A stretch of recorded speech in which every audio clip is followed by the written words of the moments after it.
Բարև ձեզ, եթերում օրվա ամփոփումն է, ձեզ հետ է Արփինե Նավասարդյանը։ 19:00-ի դրությամբ առանձնացրել ենք հետևյալ լուրերը։ Վանաձորի բնակիչները կարծում են, որ 2018 թվականի իշխանափոխությունից հետո Նիկոլ Փաշինյանը նիհարել է։ Վանաձորի Խաչատուր Աբովյանի անվան դպրոցի բակում դիմելով Նիկոլ Փաշինյանին ասաց քաղաքացիներից մեկը,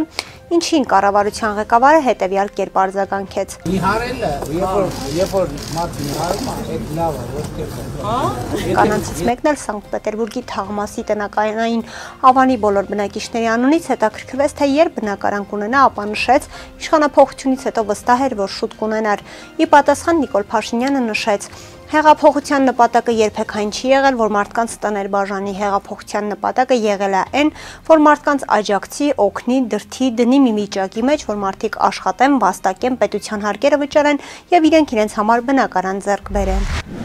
Արցախի նախկին պետնախարար Ռուբեն Վարդանյանի որդին Դավիթ Վարդանյանը դիմել է Միացյալ Նահանգների նախագահ Դոնալդ Թրամփին ավելի քան 1.5 տարի Բաքվում բանտարկված հորն ու մյուս 22 հայ գերիներին ազատ արձակելու խնդրանքով կրտսեր Վարդանյանի հոդվածը։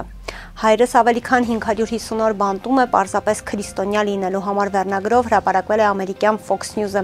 Ես եւ իմ ընտանիքը հույս ունենք, որ Դոնալդ Թրամփը որպես խաղաղության նախագահ կկատարի իր հանձնառությունը։ Նա կարող է դա անել Բաքվի ռեժիմին հասկացնելով, որ պետք է հետևել միջազգային կանոններին եւ ցույց կտա իր հավատարմությունը Կովկասում խաղաղությանը ազատ արձակելով հորս ու մյուս հայ բանտարկյալներին, նշել է նա։ Դավիթ Վարդանյանը հիշեցրել է նաև, որ մինչ նախագահ դառնալը Թրամփը նախընտրական քարոզչության ընթացքում խոստացել էր պաշտպանել հալածված քրիստոնյաներին, այդ թվում հայերին։ Գյումրիի ավականին այսօրվա նիստում կոմունիստական կուսակցության անդամ Ավետիք Արաքելյանին ընկեց Գյումրիի համայնքապետի առաջին տեղակալ, իսկ Գագիկ Մանուկյանին տեղակալ։ Արաքելյանը Գյումրիի քաղաքապետ Վարդան Ղուկասյանի փեսան է։ Գյումրի քաղաքի փոխքաղաքապետի պաշտոնին կապ չունի, որ Ավետիսը Արաքելյան Ավետիսը իմ փեսան է, ես շատ պատասխանատու եմ ու շատ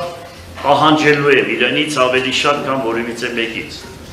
Քաղաքացիական պայմանագիր խմբակցության 14 անդամներից 13-ը, այդ թվում ՔՊ-ի քաղաքապետի թեկնածու Սարիկ Մինասյանը, ովքեր փոխքաղաքապետների ընտրության ժամանակ ձեռնպահ, իսկ հանձնաժողովի նախագահի ժամանակ կողմ քվեարկեցին։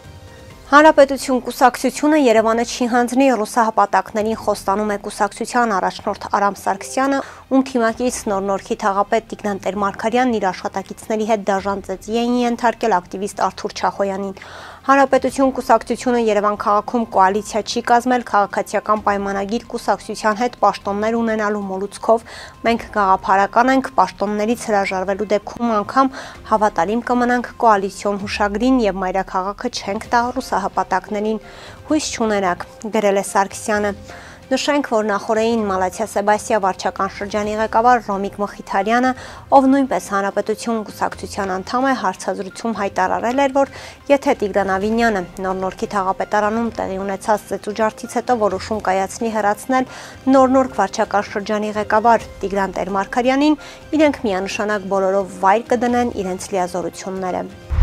Ֆինանսների նախարար Վահե Հովհաննիսյանը կարծում է, որ մենք հարստանում ենք ավելի արագ, քան պարտք ենք վերցնում։ Այս մասին նախարարը նշել է իր այսօրվա ասուլիսի ժամանակ։ Ըստ նախարարի պարտքի բացարձակ մեծությունը էական չէ, շատ զարգացող երկրներում պարտքը հասնում է տրիլիոնների։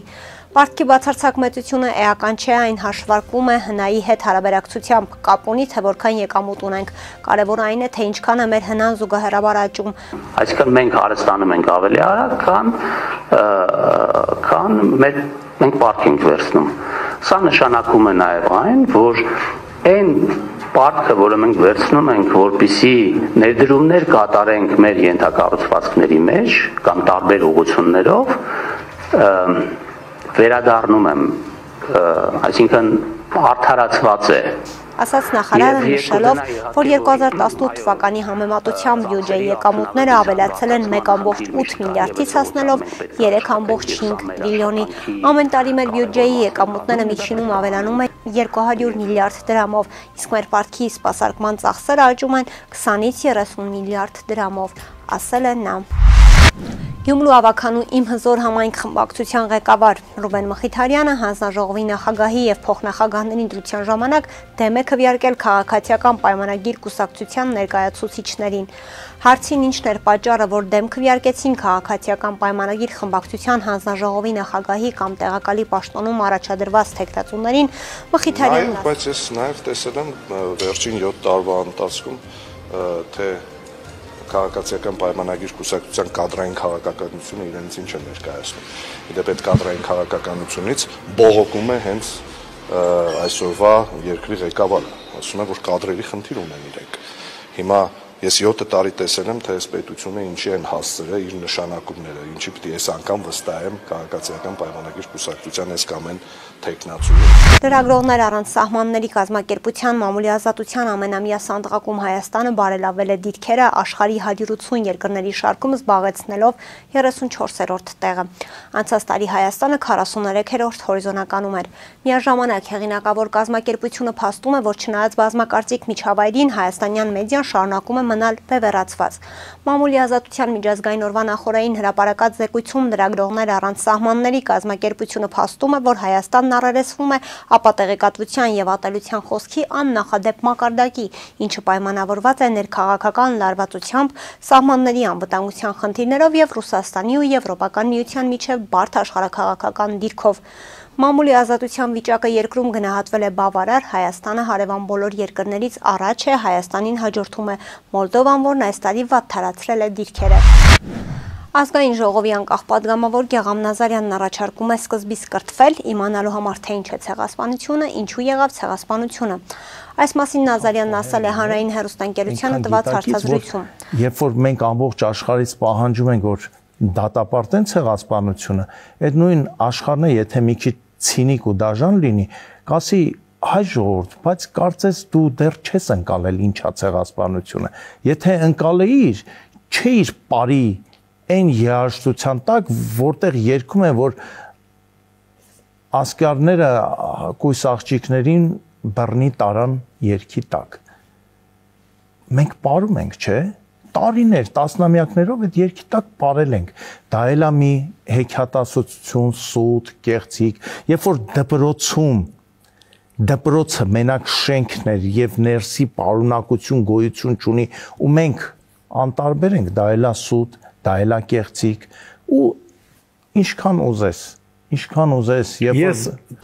Շամշյան Քոմի փոխանցմամբ այսօր մայիսի 2-ին ողբերգական դեպք է տեղի ունեցել Լոռու մարզում։ Ժամը 15:30-ի սահմաններում Հայաստանի Հանրապետության ներքին գործերի նախարարության փրկարար ծառայության 911 ճգնաժամային կառավարման ազգային կենտրոն ահազանգ է ստացվել, որ Աղթալա բնակավայրի վարչական տարածքում BMW մակնիշի ավտոմեքենան դուրս է եկել երթևեկելի գոտուց եւ հայտնվել Դեբետ գետում։ Լրատվամիջոցի տեղեկություններով մինչ դեպքի վայր կժամանային Թումանյանի Հրշեջ փրկարարական ջոկատից մեկ մարտական հաշվարկ, Լոռու մարզի փրկարարական վարչության պետ Սերոբ Գաբրիելյանի գլխավորությամբ մեկ հոգի կարողացել է դուրս գալ ավտոմեքենայից, իսկ մեկ հոգի ըստ դեպքի վայրում հավաքվածների կամ մնացել է ավտոմեքենայում կամ դուրս է ընկել մեքենայից եւ հայտնվել Դեբետ գետում։ Ոստիկանությունն ու քննչական բաժինը պարզում են ավտոմեքենայի համարանիշը, սեփականատիրոջ ինքնությունը, վարորդի եւ գետում որոնվող քաղաքացու ինքնությունը։ Գագիկ Շամչյանի տեղեկություններով փրկված է Լոռու մարզի բնակիչ 49-ամյա Էդգար Ս-ն է, իսկ որոնվողը Լոռու մարզի բնակիչ 74-ամյա Ռուբեն Բ-ն։ Էդգար Ս-ն տեղափոխվել է Ալավերդի բժշկական կենտրոն։ Մայիսի 2-ը Երևան։ Լենինգրադյան փողոցում բախվել է շոկ տրանսպորտային միջոց, ըստ նախնական տեղեկությունների կամ մեկ տուժած։ Դեպքի վայր են ժամանել ներքին գործերի նախարարության, ոստիկանության, բարեկային ծառայության եւ նաեւ իշխանական падգամավոր Գագիկ Մելքոնյանը։ Վթարի հետևանքով ամենակիչը տուժել է Գագիկ Մելքոնյանի ավտոմեքենան, քանի որ նա եղել է ամենավերջինը եւ աննշան է վնասվել։ Օրագիր Նյուզի հետ հզրույցում Մելքոնյանը հայտնեց, որ իրեն եւ մեքենային գրեթե ոչինչ չի պատահել։ Ամեն ինչ լավ է, շնորհակալ եմ։ Մեր դիմացի մեքենային են հարվածել, մեր դիմացի մեքենան էլ հարվածել է մեզ։ Ինչ լինում է, ժեշտին լինի, հիմա ժեշտին է եղել, ասաց падգամավորը։ Այսպիսին էր այսօր լրահոսը, կհանդիպենք։